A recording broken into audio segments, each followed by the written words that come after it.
Spoštovane študentke in študenti, profesorice in profesorji, spoštovani zaposleni v visokem šolstvu in v višjem strokovnem izobraževanju. Vstopamo v novo študijsko leto, v katerem prisrčno dobrodošlico izrekam bruckam in brucem.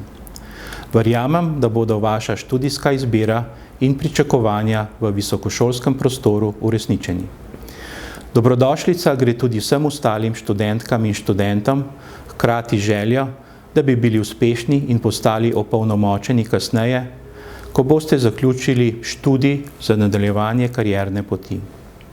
Dobra novica je, da se študijsko leto 2022-2023 pričenja v predavalnicah in v laboratorijih. Lepo naprošam vse, da smo odgovorni in upoštevamo priporočila Nacionalnega inštituta za javno zdravje.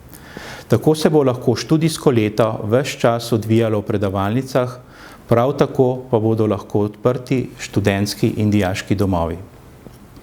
Da bi omilili socialno stisko, smo na našem ministrstvu še pred pričetkom študijskega leta pripravili zakon o interventnih ukrepih v vzgoji in izobraževanju, s katerim smo omogočili, da se cene v javnih študentskih in dijaških domovih ter zasebnih študentskih domovih v celotnem novem študijskem letu za študentke in študente ne bodo povečale.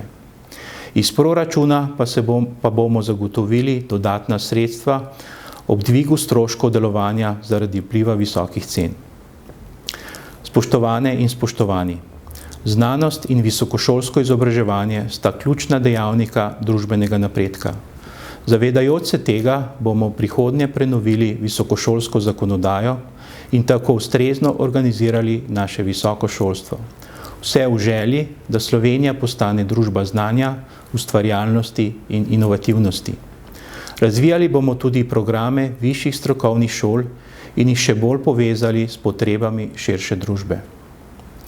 V novem študijskem letu vam vsem želim, da bi potekalo v znamenju pridobivanja novih znanj in spoznanj, pa tudi raziskovalnih dosežkov ter visokošolske in znanstvene odličnosti.